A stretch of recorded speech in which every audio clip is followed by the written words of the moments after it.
Hello everyone, મારું નામ સ્નેહલ પુરાણી છે. હું શ્રી કેજે પોલિટેકનિક ભરૂચમાં લેક્ચરર તરીકે ફરજ બજાવું છું. આજે આપણે જોઈશું ચેપ્ટર નંબર 4 એસી સર્કિટનું, જેમાં advantages of three phase system અને થ્રી ફેઝના વેવફોર્મ કેવી રીતે આપણે જનરેટ કરીએ છીએ એના પર આપણે આ લેક્ચર ભણવાના છીએ. તો આજના લેક્ચરમાં આપણે જે શીખવાનું છે એ છે કે થ્રી ફેઝ સિસ્ટમની જરૂરિયાત શું છે, થ્રી ફેઝ સિસ્ટમ જ કેમ ઉપયોગમાં લેવામાં આવી, એના ફાયદા શું છે, થ્રી ફેઝ સિસ્ટમની કમ્પેરિઝન કરીશું સિંગલ ફેઝ સિસ્ટમ સાથે, થ્રી ફેઝના વેવફોર્મ કેવી રીતે જનરેટ થાય છે અને સમરી આપીને લેક્ચર પૂર્ણ કરીશું. તો એવું કહે છે કે થ્રી ફેઝ સિસ્ટમ કેમ ઉપયોગમાં આવી. એવું કહે છે કે થ્રી ફેઝ સિસ્ટમની મદદથી આપણે રોટેટિંગ મેગ્નેટિક ફિલ્ડ પેદા કરીએ છીએ કે જે અચળ મૂલ્યનું અને કન્ટિન્યુઅસલી પોતાની દિશા બદલતું એવું ચુંબકીય ક્ષેત્ર ઉત્પન્ન થાય છે, જેની મદદથી આપણને કોન્સ્ટન્ટ પાવરનું આઉટપુટ મળે છે, જેના કારણે પાવર P = 2π/N/T/60 એ સૂત્ર મુજબ જો તમે ગણતરી કરો તો power is directly proportional two torque, જેના કારણે મશીનનું કોન્સ્ટન્ટ ટોર્ક આપણને મળતું રહે છે, જે સિંગલ ફેઝ સિસ્ટમમાં પોસિબલ નથી. એટલે કે કોન્સ્ટન્ટ ટોર્ક અને કોન્સ્ટન્ટ પાવર આઉટપુટ આપણને મળી રહે એના ભાગરૂપે આપણે થ્રી ફેઝ સિસ્ટમનો યુઝ કરીએ છીએ. બીજું, સિંગલ ફેઝ સિસ્ટમમાં આપણી પાસે રોટેટિંગ મેગ્નેટિક ફિલ્ડની જગ્યા પર ઓલ્ટરનેટિંગ મેગ્નેટિક ફિલ્ડ મળે છે, જેના કારણે તમારો ઇન્સ્ટન્ટેનિયસ પાવર આઉટપુટ જે બી હશે એ અચળ નહીં હોય. એ પાવર આઉટપુટની કિંમત બદલાયા કરશે, પ્લસ ફિલ્ડની દિશા પણ બદલાશે કે પોઝિટિવ હાફ સાયકલ દરમિયાન એક દિશામાં જો મશીનનું રોટેશન હશે તો નેગેટિવ હાફ સાયકલ દરમિયાન બીજી દિશામાં હશે, તો નેટ રિઝલ્ટ શૂન્ય થઈ જશે, જેના કારણે મોટરના આઉટપુટનો પાવર અચળ રહેતો નથી અને એટલે જ કોન્સ્ટન્ટ ટોર્ક આપણને મળી શકતું નથી. બીજું, થ્રી ફેઝ પાવર વાળી જે સિસ્ટમ છે તેમાં પાવરનું આઉટપુટ એ સિંગલ ફેઝ સિસ્ટમ કરતા વધારે છે. અને બીજું કે મેથેમેટિકલી આપણે એવું પણ પ્રૂવ કરવા જઈશું આગળના લેક્ચરોમાં કે ટ્રાન્સમિશન લાઇનમાં થતા વોલ્ટેજ ડ્રોપ અને ટ્રાન્સમિશન લાઇનના પાવર લોસીસ એ 50% કરતા ઘટાડી શકાય છે થ્રી ફેઝ સિસ્ટમના ઉપયોગના કારણે, જે આપણે આવતા લેક્ચરોમાં જોવાનું છે. સવાલ એ પણ થાય ને, sir came to phase system નહીં, કેમ 4 ફેઝ, 5 ફેઝ, 6 ફેઝ, 7 ફેઝ એ બધી સિસ્ટમ કેમ ઉપયોગમાં ના લઈ શકાય? જો રોટેટિંગ મેગ્નેટિક ફિલ્ડ જે આપણે થ્રી ફેઝ મેગ્નેટિક ફિલ્ડ જે થ્રી ફેઝ સિસ્ટમમાં પેદા કરીએ છીએ એ ટુ ફેઝ સિસ્ટમમાં પણ થઈ શકે છે.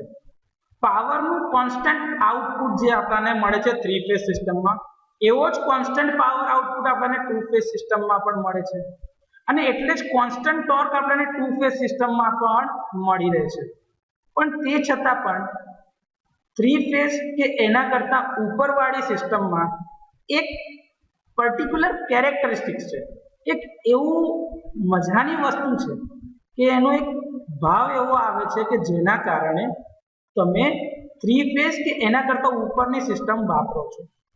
કેમ કે થ્રી ફેઝ કે એના કરતા ઉપરવાળી સિસ્ટમમાં જ્યારે તમે દરેક ફેઝના વોલ્ટેજ અથવા તો દરેક ફેઝના કરંટનો સરવાળો કરો તો એનો એલ્જિબ્રિક સમ એટલે કે બૈજિક સરવાળો શૂન્ય મળે છે. એટલે કે ધારો કે થ્રી ફેઝની સિસ્ટમ લઈએ તો પહેલા ફેઝનો કરંટ I1, બીજા ફેઝનો કરંટ I2, ત્રીજા ફેઝનો કરંટ I3. તો આપણે એવું કરીએ કે I1 + I2 + I3 બરાબર શૂન્ય મળે છે. એ જ રીતે V1 + V2 + V3 બરાબર શૂન્ય મળે છે. આ દરેક વસ્તુને આપણે સિમ્યુલેશનથી પણ પ્રૂવ કરી આપીશું કે જો બેલેન્સ કન્ડિશનમાં સિસ્ટમ રાખેલી હશે તો ઉપર દર્શાવેલ કેરેક્ટરિસ્ટિક 100% સાચી છે. એ ફક્ત ને ફક્ત થ્રી ફેઝ કે એના કરતા વધારે ફેઝ વાળી સિસ્ટમમાં જ સાચી છે. ટુ ફેઝ સિસ્ટમના કેસમાં એ કેરેક્ટરિસ્ટિક પ્રૂવ થતી નથી, જેના કારણે આપણે આ એડવાન્ટેજના લીધે ટ્રાન્સમિશન લાઇનના લોસીસ અને ટ્રાન્સમિશન લાઇનના પાવર લોસીસ અને વોલ્ટેજ ડ્રોપ એ 50% કરતા ઘટાડી શકીએ છીએ. એટલે જ આપણે टू फेज सिस्टम ने उपयोग में लेवा करता थ्री फेज सिस्टम ने उपयोग में लईए छे अने आज बधी कैरेक्टरिस्टिक थ्री फेज थी चालू करीने three phase four phase five phase एवं तमे एन नंबर ऑफ फेज सुधी जाओ तो आज बधी कैरेक्टरिस्टिक्स आपणाने मळे छे पण ए बधामां 3 ए सौथी नानो नंबर छे जेना कारणे ज आपणे आ थ्री फेज सिस्टम लईए छे तो तमने ए पण सवाल थाय ने के सर थ्री फेज ज केम आपणे फोर फेज फाइव फेज के सिक्स फेज नथी लेता तो कि सिक्स फेज जो तमे सिस्टम धारो के तमे समझो के तमे सिक्स फेज नी सिस्टम लीधी छे तो ए केस में थशे शुं के 6 फेज नी सिस्टम ने लई जवा माटे तमारे 6 फेज ना कंडक्टर हशे एटले के तमारा वायर नी संख्या 6 થઈ ગઈ હવે આ 6 फेज ना वायर ने लई जवा माटे तमारे ट्रांसमिशन लाइन नो जे टावर हशे ए ऊपर लई जवो पड़शे एटले के ट्रांसमिशन लाइन ना टावर नी हाइट વધશે मतलब के एनो नीचेनो एरिया पण વધશે मतलब के ट्रांसमिशन टावर ने कंस्ट्रक्ट करवा माटेनी जग्या વધારે જોઈશે એટલે કે ટ્રાન્સમિશન કંપની રેટ ROW જે લોકોને ROW પ્રમાણે જે રેન્જ જોઈતી હોય છે જે એરિયા કવર થાય છે રાઈટ ઓફ વે ના ભાગ રૂપે એ એરિયા વધારે જોઈશે એટલે એના વધારે પૈસા એમને ચૂકવવા પડશે જે તે જમીનના માલિકને જેના કારણે ટ્રાન્સમિશનના કોસ્ટમાં વધારો થશે અને એ જ કોસ્ટ એ લોકો ડિસ્ટ્રીબ્યુશન કંપની પાસેથી વસૂલે છે અને ડિસ્ટ્રીબ્યુશન કંપની કન્ઝ્યુમર પાસેથી એટલે કે આપણા દરેક પાસેથી વસૂલે છે તે કોસ્ટમાં વધારો થાય છે પ્લસ 6 વાયર જતા હશે એના લીધે ટ્રાન્સમિશનના કોપરના કંડક્ટરમાં પણ વધારો થશે એટલે કે કોસ્ટમાં વધારો થશે બીજું કે દરેક સબસ્ટેશન પર જે ઓક્સિલરી હોય છે જેમ કે સીટી પીટી પાવર ટ્રાન્સફોર્મર્સ ની તે બધી ઓક્સિલરી બી ડબલ થઈ જશે એટલે કે 6 થઈ જાય 6 ફેઝ માટે જેના કારણે એમાં વધારો થશે તો સબસ્ટેશન ની સાઈઝ મોટી થતી જશે પ્લસ એનો મેન્ટેનન્સ કોસ્ટ એનો સર્વિસ કોસ્ટ એ બધામાં વધારો થશે અને એ બધાના પ્રોટેક્શન આપવા માટે પ્રોટેક્શનનો ખર્ચો પણ વધતો જશે તો જેમ જેમ તમે નંબર ઓફ ફેઝ વધારતા જશો એમ તમારા આ બધા જ કોસ્ટમાં વધારો થતો જશે એટલા માટે જ આ કેરેક્ટરિસ્ટિક ધરાવતું સૌથી નાનો નંબર 3 છે એટલે જ આપણે થ્રી ફેઝ સિસ્ટમ લીધી છે આ થ્રી ફેઝ સિસ્ટમ લેવાથી શું થશે કે દરેક જે વસ્તુ પેલી જે 6 ગણી થતી હતી એ આનામાં 3 ગણી થઈ જશે બરાબર તમને આ કેરેક્ટરિસ્ટિક જે છે એટલે કે ત્રણે ફેઝના કરંટ અને ત્રણે ફેઝના વોલ્ટેજનો સરવાળો શૂન્ય થાય છે એ આપણે એક સિમ્યુલેશનથી જોઈએ જે આપણે હમણાં વાત કરી હતી કે થ્રી ફેઝ સિસ્ટમની અંદર ત્રણે ફેઝના કરંટનો સરવાળો શૂન્ય મળે છે એવી જ રીતે ત્રણે ફેઝના વોલ્ટેજનો સરવાળો પણ આપણને શૂન્ય મળશે એને સિમ્યુલેશનથી કેવી રીતે જોઈ શકાય એના ભાગરૂપે આપણે અહીંયા પીસી સોફ્ટવેરની અંદર સિમ્યુલેશન કરવાના છે આ જે થ્રી ફેઝ સોર્સ લીધેલો છે એ તમે એલિમેન્ટ્સમાં જઈને સોર્સમાં જઈને three phase voltage source three phase sine તરીકે સિલેક્ટ કરી શકો છો તો તમને આવો થ્રી ફેઝનો સોર્સ દેખાશે વોલ્ટેજ માપવા માટે એની અક્રોસમાં અમે વોલ્ટમીટર લગાડેલું છે આ લાઇન વોલ્ટેજની કિંમત માપશે R થી Y થી B અને R થી B માટે એ વોલ્ટમીટર તમે અહીંયા આગળથી સિલેક્ટ કરી શકો છો આ રીતે તમે રાઈટ ક્લિક કરશો એટલે રોટેટ થઈ જશે અને એને જોઈતી પોઝિશન પર લગાડજો પછી એસ્કેપ દબાવશો એટલે હટી જશે કરંટ માપવા માટે સિરીઝમાં 3 એમીટર લગાડેલા છે જે I1 જેને આપણે ડિસ્પ્લે કરાવ્યા હોય નામ તો I1 આ નામ જે દેખાતું નથી એને તમે સિલેક્ટ કરીને ફોન્ટ જે છે એ બદલી શકો છો જેને અત્યારે આપણે બોલ્ડ કરી દઈએ અને સેન્ડ આ રીતે તમે જે ટેબમાં જે નામ આપ્યું હોય એ નામ દેખાતું ના હોય તે તમે બદલી શકો છો એવી જ રીતે આ જે છે એને I2 ડિસ્પ્લે કરાવી શકો છો તમે ઇવન સિમ્યુલેશન ચાલુ હોય ત્યારે એની જે કિંમત જોવી હોય તો એ દરમિયાન તમે આના પર ક્લિક કરી શકો છો તો સિમ્યુલેશન ચાલુ હશે ત્યારે તમને એની કિંમત પણ દર્શાવશે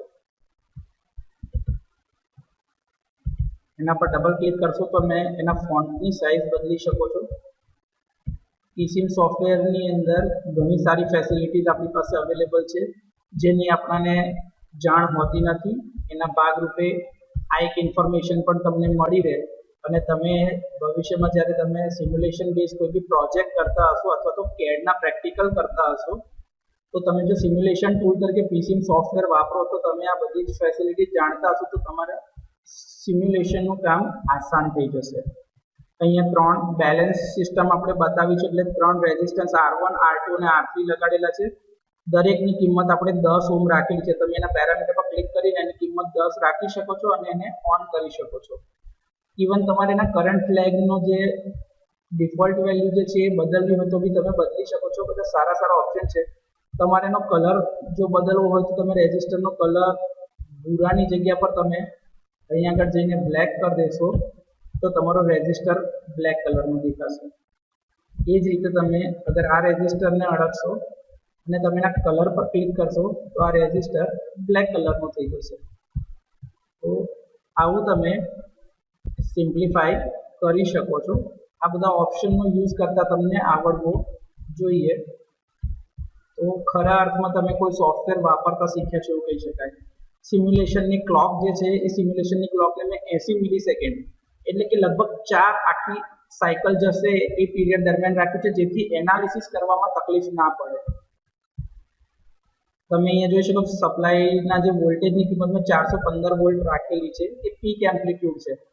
એકચ્યુઅલીમાં 230 વોલ્ટ જે તમે આરએમએસ કિંમત લેતા હોય એને √2 વડે મલ્ટીપ્લાય કરો તો તમને પર ફેઝની કિંમત મળતી હોય છે. પણ સિમ્યુલેશનમાં એવી ગમે તે કિંમત તમે લગાડી શકો છો અને એના પર તમે આઉટપુટ જોઈ શકો છો. જો આ પહેલો ફેઝ છે એટલે એની ફેઝ શિફ્ટ 0 ડિગ્રી છે. બીજો ફેઝ 120 ડિગ્રી આપણ એટલે 120 ડિગ્રી બીજા એડ થયેલા છે અને આની ફેઝ શિફ્ટ 240 ડિગ્રી છે. જે તમારે જોવી હોય તમે આ જોઈ શકો છો. ઓપરેટિંગ ફ્રીક્વન્સી મેં 50 હર્ટ્ઝ રાખી છે જે ઇન્ડિયામાં સ્ટાન્ડર્ડ ઓપરેટિંગ ફ્રીક્વન્સી છે. હવે આ સિમ્યુલેશનના જે કંઈ બી ચેન્જીસ થયા છે એને આપણે સેવ કરી રાખીએ. સિમ્યુલેશનને રન કરાવીએ. સૌથી પહેલાં આપણે જોઈશું I1 + I2 + I3 = 0 મળે છે કે કેમ એ ચેક કરીએ. તો જો અહીંયા આગળથી જેવું તમે ક્લિક કરશો એટલે આ એક ટૂલ બોક્સ ખુલશે જેમાં તમને પૂછશે કે તમારે કયા પેરામીટર એડ કરવા છે. તો આપણે એડ કરીએ I1, I2 અને I3. તો એમાં તમને આ એક 3 ફેઝનો વેવફોર્મ દેખાશે. આ 3 ફેઝના વેવફોર્મનો કોઈ પણ એક ઇન્સ્ટન્ટ પર આપણે કિંમત લઈ લઈએ. જો આ ઇન્સ્ટન્ટ પર આપણે એની કિંમત લીધી છે તો તમારા કેલ્ક્યુલેટરમાં આટલી કિંમતો અલગ અલગ આવશે. તમે આ દરેક પર ડબલ ક્લિક કરશો એટલે કેલ્ક્યુલેટરના ટેબમાં ખુલી જશે. બીજી કિંમત પર ડબલ ક્લિક કરશો તો બીજી કિંમત આવી જશે. ત્રીજી પર કરશો તો આવી જશે. આપણે આ દરેકની સરવાળો કરીને કિંમત ચેક કરવી છે. તો in the bracket first quantity plus in the bracket second quantity plus in the bracket third quantity અને ઇઝ ઇક્વલ્સ ટુ. જો તમે 3 ફેઝના કરંટનો સરવાળો કર્યો તો એ તમને 0 મળી રહ્યો છે. આ બહુ ઇમ્પોર્ટન્ટ કેરેક્ટરિસ્ટિક્સ છે જે તમને ખબર હોવી જોઈએ. તમે ગમે તે ઇન્સ્ટન્ટ પર જ્યારે આની કિંમત કાઢશો, ધારો કે કોઈકની ઈચ્છા થઈ કે સર અમારે આ ઇન્સ્ટન્ટ પર આની કિંમત જોઈએ છે, તમે આ ઇન્સ્ટન્ટ પર એની કિંમત કાઢો અને એ ઇન્સ્ટન્ટ પર એની કિંમત પર ખાલી આને ડબલ ક્લિક કરો, કેલ્ક્યુલેટર ટેબ ખુલશે. બીજાને બી ડબલ ક્લિક કરો, ત્રીજાને બી ડબલ ક્લિક કરો એટલે 3 ક્વોન્ટિટી ત્યાં આવશે. પછી કશું કરવાનું નહીં, ખાલી in the bracket complete plus in the bracket second quantity bracket complete plus in the bracket third quantity bracket complete is equals to. જોયું આ કિંમત છે -2.000 e⁻007 એટલે કે 0.0 એવા 6 ઝીરો આવશે ને પછી 2 લખેલું છે, મતલબ કે આની કિંમત લગભગ 0 છે. તો કરંટની કિંમત દરેક વખતે આવી રીતે ગણતરી કરશો તો 0 આવશે. એ જ રીતે આપણે 3 ફેઝના વોલ્ટેજના વેવફોર્મ જોવા હોય તો VP1 VP2 VP3 એને એડ કરો, ઓકે દબાવો. 3 ફેઝના વેવફોર્મ તમને દેખાશે. જે ઇન્સ્ટન્ટ તમારે પસંદ કરવો હોય તમે ઇન્સ્ટન્ટ પસંદ કરી શકો છો. આ ઇન્સ્ટન્ટ મેં પસંદ કર્યો છે. એની વેલ્યુ પર ડબલ ક્લિક કરીશું. બીજા પર ડબલ ક્લિક કરો, ત્રીજા પર ડબલ ક્લિક કરો. એનો સરવાળો જોઈએ છે એટલા માટે in the bracket first quantity plus in the bracket second quantity bracket complete plus in the bracket third quantity bracket complete is equals જોઈ લો 9.999 e raised to minus 006 એટલે કે e ની 10 ની ઓછા 6 ઘાત પર છે એટલે કે 0. પછી 5 0 ને પછી 9 मतलब કે એની વેલ્યુ 0. તો આ રીતે તમે જોશો તો 3 ફેઝ ના વોલ્ટેજ અને 3 ફેઝ ના કરંટ નો બેઝિક સરવાળો શૂન્ય મળશે. જે તમે કહેતા સર એમાં પાવર તો અચળ મળે છે તો પાવર ના વેવફોર્મ જોવા હોય તો I1 * Vp1 કરીએ તો પહેલી એક ફેઝ નો પાવર એટલે કે R ફેઝ નો પાવર મળશે. તમે આમાં ચેનલ અહીંથી એડ કરી શકો છો. બીજી ચેનલમાં આપણે લઈશું I2 Vp2 એડ કરો ઓકે દબાવો. હજી એક ચેનલ એડ કરીએ ત્રીજી ફેઝ માટેની તો I3 Vp3 એડ ઓકે.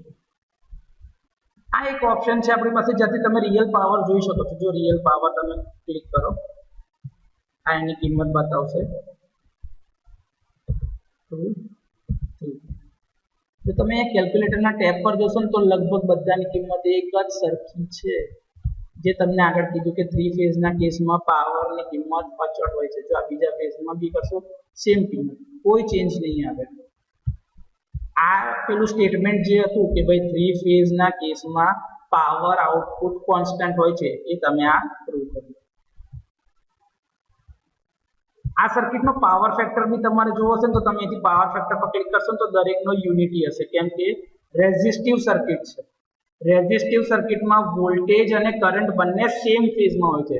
જે તમે ચેપ્ટર 5 ની અંદર ભણવાના છો પાવર ફેક્ટર એ તમે અહીંયા આગળ ત્યાં પાવર ફેક્ટર ક્લિક કરશો તો તમને મળી જશે. આ સર્કિટનો એપરન્ટ પાવર જોઈતો હોય તો તમે એપરન્ટ પાવર બી ક્લિક કરી શકો. હવે જો પાવર ફેક્ટર યુનિટી છે તો એપરન્ટ પાવર S બરાબર શું થશે V * I અને cos phi ની કિંમત 1 છે એટલે કે તમારો રેગ્યુલર એક્ટિવ પાવર જે છે P એની કિંમત હશે VI cos phi. cos phi ની કિંમત 1 છે એટલે કે P = S. તો જે તમારો આ એપરન્ટ પાવર છે એટલો જ તમારો એક્ટિવ પાવર પણ છે. બેવની કિંમતમાં કોઈ ફરક પડતો નથી. તો આ રીતે આપણે 3 ફેઝ સર્કિટમાં પાવર અચળ રહે છે એ જોયું. જે આપણે 3 ફેઝ સિસ્ટમમાં જોયું એવું જ આ 2 ફેઝ સિસ્ટમ માટેની સિમ્યુલેશન ફાઇલ બનાવી છે. અગેન આપણે પીસીમાં જોઈશું તો અહીંયા સપ્લાય વોલ્ટેજ 220 રાખેલા છે અને 0 ફેઝ શિફ્ટ રાખેલી છે એટલે 220 90 ડિગ્રીની ફેઝ શિફ્ટ કેમ કે 2 ફેઝ સિસ્ટમમાં બંને એકબીજાથી 90 ડિગ્રી અપાર્ટ હશે. સિમ્યુલેશનના પેરામીટર્સ અગેન આપણે એટલા જ રાખેલા છે. જો તમે જોઈ શકો છો એવી રીતે કે 80 મિલીસેકન્ડ એટલે કે 4 સાયકલ આખી કમ્પ્લીટ થઈ શકે એ આપણો ટાઈમ પીરિયડ રહેશે. વોલ્ટેજ માપવા માટે વોલ્ટમીટર લગાડ્યું છે.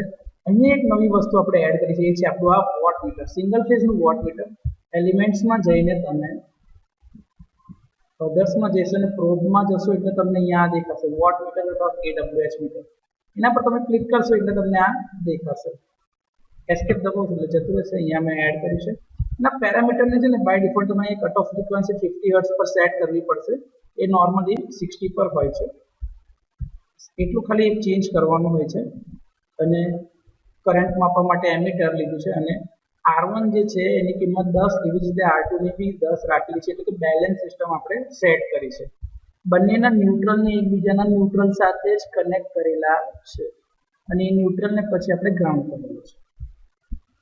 તો સર્કિટ તમારી આ રીતે કનેક્ટ થશે. હવે એને સિમ્યુલેશન કરીને આપણે રન કરી દઈએ. તો આપણે શું કરીએ I1 + I2 કરી દઈએ. જ્યારે તમે I1 + I2 કરશો તો તમને આવા 2 ફેઝના વેવફોર્મ મળશે જે એકબીજાથી 90 ડિગ્રી અપાર્ટ છે.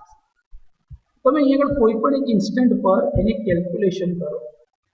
ઓકે તમે આ એક ઇન્સ્ટન્ટ પસંદ કર્યો છે આ ઇન્સ્ટન્ટ પર તો તમને અહીં આગળ I1 અને I2 ની બી અલગ અલગ કિંમત દેખાશે. એના પર ડબલ ક્લિક કરશો એટલે પેરામીટર બધા કેલ્ક્યુલેટરમાં ખુલશે જ. તો in the bracket value plus in the bracket value is equals to કરશો એની કિંમત 0 થશે જ નહીં. આ નહીં તમે ગમે તે ઇન્સ્ટન્ટ લઈ શકો છો. સપોઝ તમે આ એક ઇન્સ્ટન્ટ લીધો છે, ક્લિક કરો, બીજા પર ક્લિક કરો, કેલ્ક્યુલેટરમાં બંને કિંમતને ઓપન કરો, in the bracket quantity bracket complete plus in the bracket quantity complete bracket is equals to, જો આની કિંમત ક્યારેય 0 મળશે જ નહીં. તમે આની આરએમએસ કિંમત ચેક કરી શકો છો. જો આની આરએમએસ કિંમત તો બંનેની આરએમએસ કિંમત એક સરખી જ હશે કરંટની.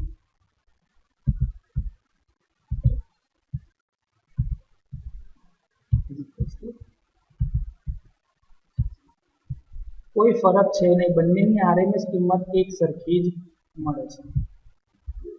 પણ આપણી જે કેરેક્ટરિસ્ટિક્સ જે આપણે જોઈ હતી એ અહીંયા આગળ ફૂલફિલ થતી નથી કે I1 plus I2 equals to 0 થવા જોઈએ, જે થઈ રહ્યા નથી. એ જ રીતે sir V1 plus V2 equals to 0 થાય છે, ચેક કરી લઈએ.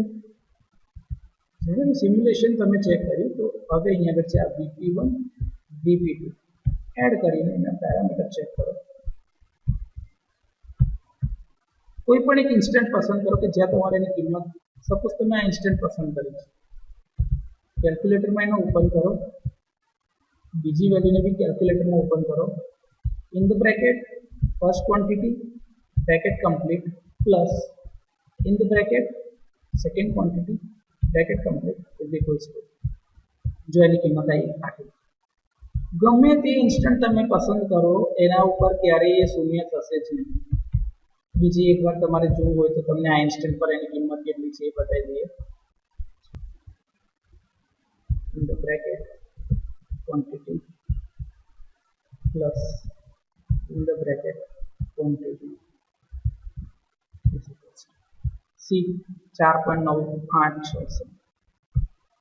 સર આમાં નજીક જઈએ તો કંઈક ફેર પડી શકે ખરો?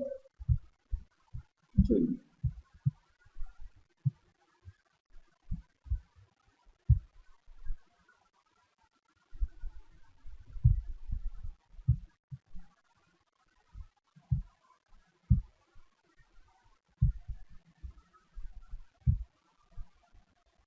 તમે જ્યાં બી જતા જશો ને ત્યાં આગળ ક્વોન્ટિટીમાં ચેન્જ આવ્યા જ કરશે, ક્યારેય 0 થતું નથી.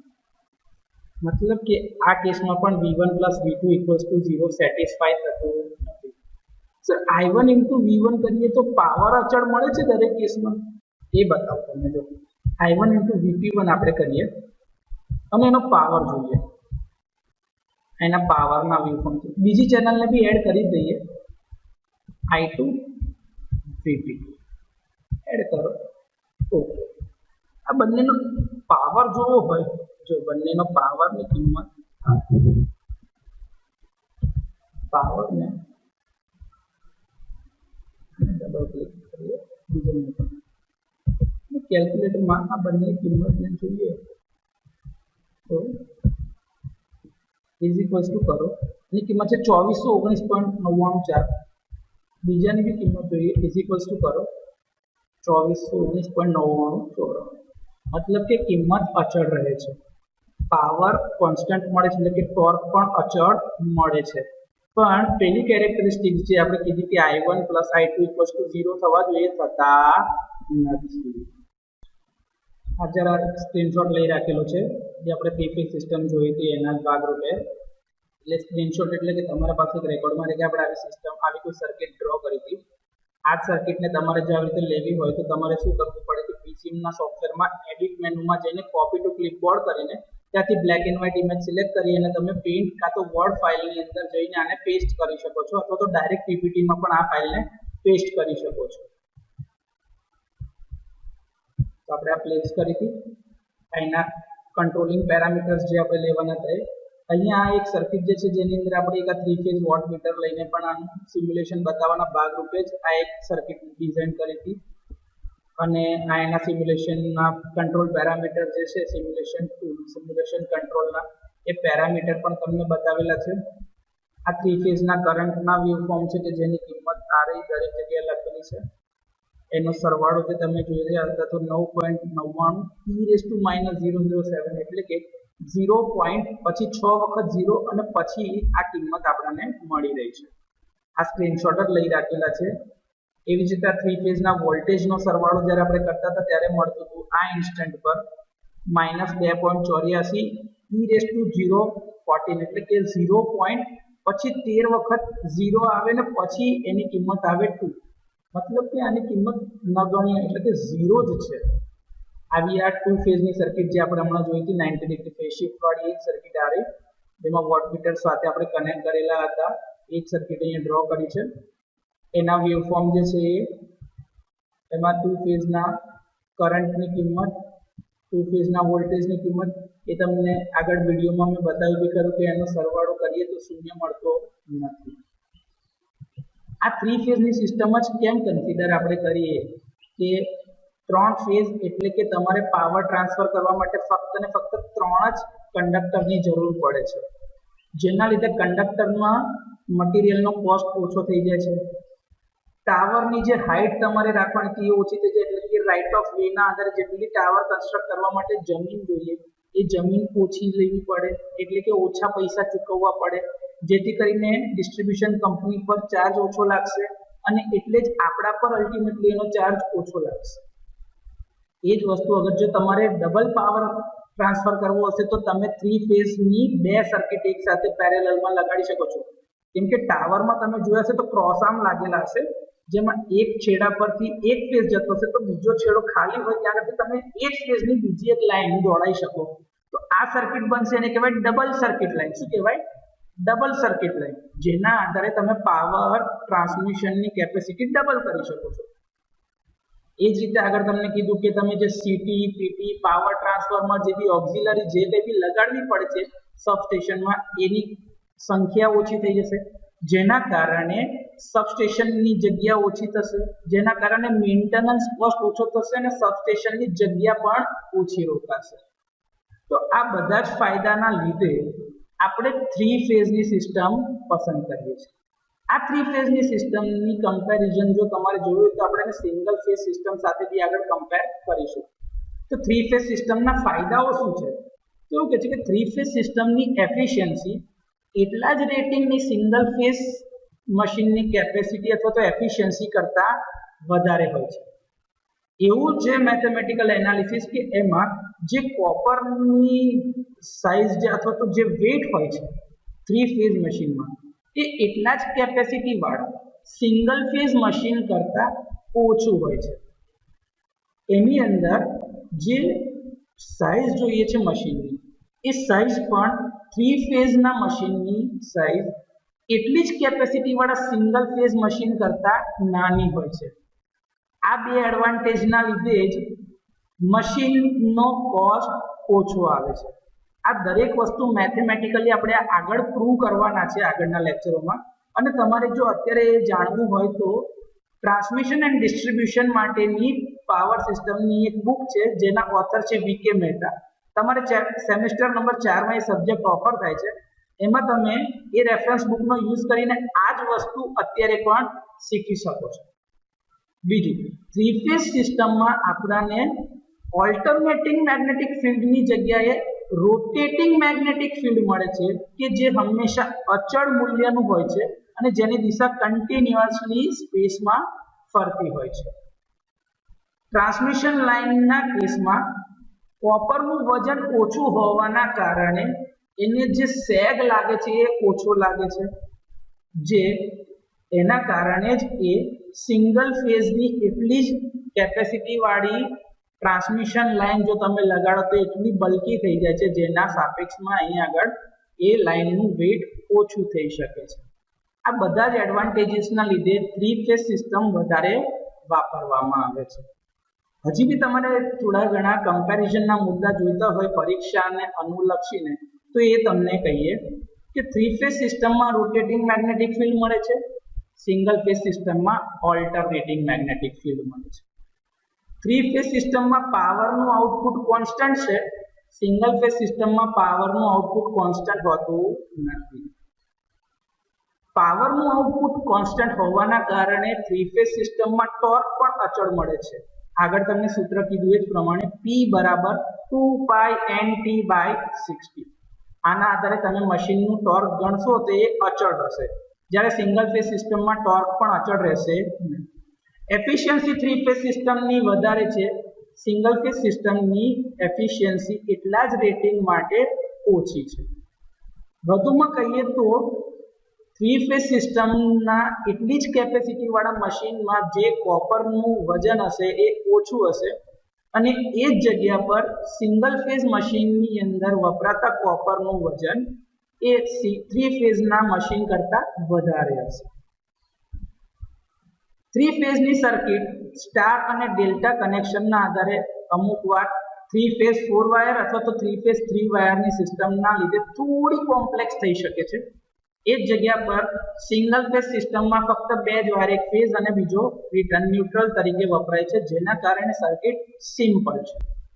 થ્રી ફેઝના જનરલ વર્કિંગ વોલ્ટેજ 415 વોલ્ટ છે. સિંગલ ફેઝના વર્કિંગ વોલ્ટેજ 230 વોલ્ટ છે. આ આરએમએસ કિંમત લખેલી છે. જનરલી થ્રી ફેઝ જે સિસ્ટમ જે છે એ ઇન્ડસ્ટ્રીયલ લોડ અથવા તો હેવી લોડ માટે વપરાય છે. અમુક કોમર્શિયલ જગ્યાઓ પર અને અમુક ઘરોમાં કે જ્યાં લોડની કેપેસિટી 5 કિલોવોટ કરતાં વધારે હોય ત્યાં જીઈબી એટલે કે તમારી ડિસ્ટ્રીબ્યુશન કંપની તરફથી તમને થ્રી ફેઝની સેપરેટ લાઈન આપવામાં આવે છે, જેના અલગથી ચાર્જીસ વસૂલાય છે. નોર્મલ હાઉસીસ અથવા તો સ્મોલ લોડ્સ માટે આપણે સિંગલ ફેઝની સિસ્ટમ જ વાપરીએ છીએ. રિલાયબિલિટી પેરામીટર જોવા જઈએ તો થ્રી ફેઝની રિલાયબિલિટી વધારે છે.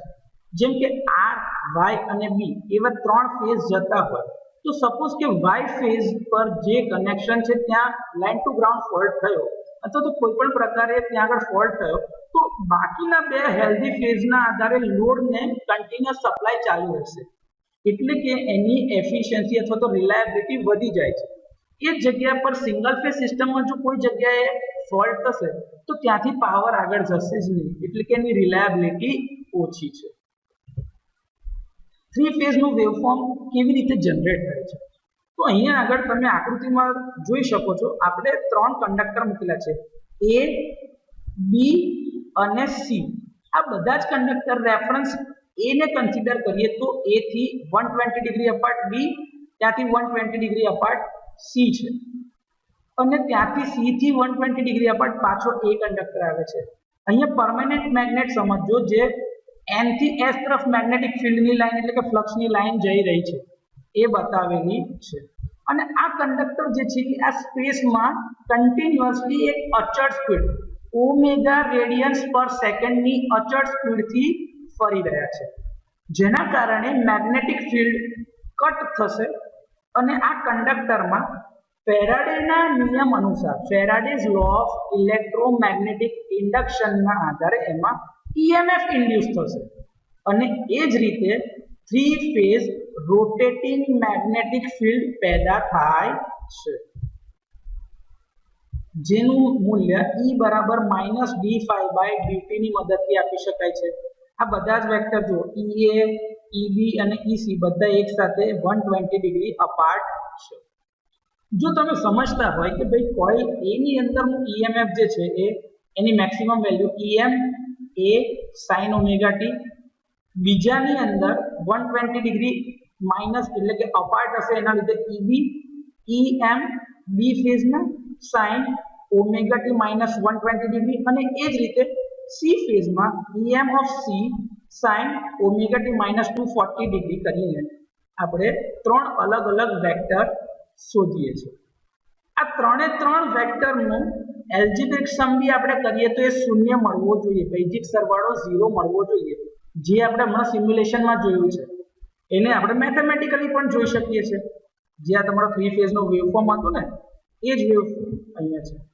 તો E of A is equal to EM A sin omega t, બીજા ફેઝના sin omega t minus 120, ત્રીજાના 240 degree minus charge.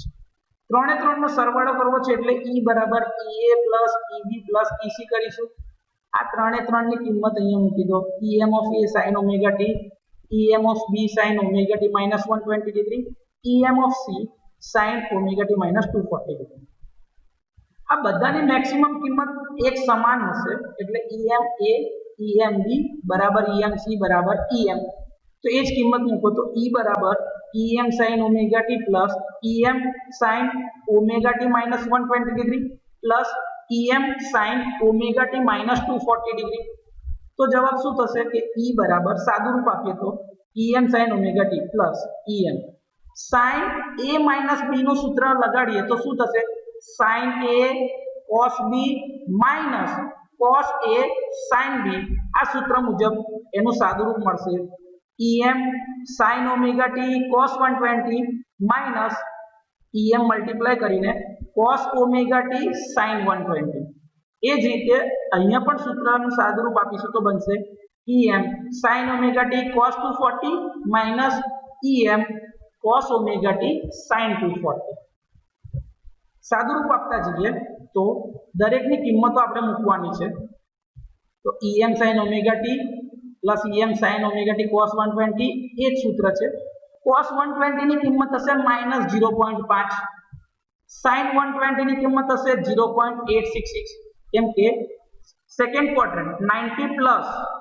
જે સેકન્ડ ક્વાડ્રન્ટ હશે ને તમે કેલ્ક્યુલેટરમાં બી ડિગ્રી મોડમાં ડાયરેક્ટ આ કિંમત ગણી શકો છો પ્લસ cos 240 ની કિંમત આવશે -0.5 sin 240 ની કિંમત આવશે -0.866 હવે સાદું રૂપ આપીએ તો બનશે em sin omega t minus 0.5 em sin omega t minus 0.866 em cos omega t plus અને પ્લસ ઇન્ટુ માઇનસ એટલે પાછો આવશે minus 0.5 em sin omega t plus minus into minus એટલે થઈ ગયું plus 0.866 em cos omega t plus minus ખચાક ખચાક ઉડી જશે માઇનસ 0.5 માઇનસ 0.5 એટલે -1 પ્લસ 1 0 તો ત્રણે ત્રણ વેક્ટરનો એલ્જિબ્રિક સમ 0 મળે છે આ જ વસ્તુ વેક્ટરની રીતે બી પ્રૂવ થઈ શકે છે જે તમે આગળના ચેપ્ટરોમાં એસી સર્કિટમાં ભણ્યા છો તો આપણે ત્રણ વેક્ટરને તમે એ ને આપણે રેફરન્સ તરીકે ગણીએ EB અને EC એનાથી 120 ડિગ્રી પાછળ ગણીએ તો EB હશે 120 ડિગ્રી અપાર્ટ EC હશે 240 ડિગ્રી અપાર્ટ હશે તો આપણે આવું લખીશું કે EA બરાબર EM sin omega t em sin omega t plus 120 હશે તો -120 એનાથી કોઈ ફરક પડતો નથી વેક્ટરની ડિરેક્શન તમારે સમજવાની છે અહીંયાથી આપણે આમ જે છે એટલે ફેઝ શિફ્ટ એડ કરતા જે છે એવું સમજીશું EC ની કિંમત આવશે em sin omega t plus 240 degree જો એનો વેક્ટર સમ કરીએ તો દરેકની કિંમત આપણે જોઈએ તો EA બરાબર em sin omega t plus 0 degree em sin omega t plus 120 અને plus 240 ડિગ્રી આનું જો સાદું રૂપ આપીએ તો બનશે em cos 0 plus j sin 0 કેમ કે 0 ડિગ્રીની ફેઝ શિફ્ટ છે એના આધારે બીજામાં જોઈએ તો cos 120 plus j sin 120 અને ત્રીજામાં જોઈએ તો cos 240 plus j sin 240 ત્રણે ત્રણની કિંમત મૂકીએ તો cos 0 ની કિંમત થાય 1 sin 0 ની કિંમત થશે 0 એટલે 1 plus j0 તો 1 plus j0 cos 120 એટલે સેકન્ડ ક્વાડ્રન્ટ સેકન્ડમાં cos નેગેટિવ એટલે -0.5 અને sin 120 સેકન્ડ ક્વાડ્રન્ટમાં sin પોઝિટિવ એટલે 0.866 ત્રીજું ક્વાડ્રન્ટ છે ચેન્જ લઈશું ને કેમ કે 120 90 પ્લસ એટલે થઈ જશે cos એટલે માઈનસમાં cos 240 તો થર્ડ ક્વાડ્રન્ટમાં એટલે 270 માઈનસ આની ચેન્જ લેવો પડશે એટલે આવશે કિંમત -0.5 પ્લસ 0.866 j આ બધાનો જો તમે સરવાળો કરો તો 1 -0.5 એટલે 0.5 પ્લસ -0.5 એટલે 0 પ્લસ માઇનસ ખચાક ખચાક ઉડી ગયો તો વેક્ટોરિકલી બી તમે જ્યારે આને એડ કરશો ત્યારે બંને રીતે આનો જવાબ 0 મળે છે લેક્ચર પૂરું કરતા પહેલા એક સારો સુવિચાર આપીશું આ છે માલ્કમ જુનિયર આફ્રિકન અમેરિકન સુન્ની મુસલમાન એ ત્યાં આગળ માઇનોરિટી મિનિસ્ટર તરીકે હતા અને એક્ટિવિસ્ટ સમાજ સુધારક તરીકે કામ કરતા હતા બહુ સારા લેખક હતા એમની ગોળી મારીને હત્યા કરવામાં આવી હતી એજ્યુકેશનને પ્રમોટ કરવાના ભાગરૂપે એમને સારા સુવિચારો આપેલા છે જેમાંનો એક છે education is the passport to the future for tomorrow belongs to those who prepare for it today શિક્ષણ એ ભવિષ્યનો પાસપોર્ટ છે કારણ કે આવતીકાલ એ લોકોની છે જેઓ આજે એની તૈયારીમાં સમય પસાર કરે છે અથવા તો પોતાનો સમય એમાં આપે છે થેન્ક યુ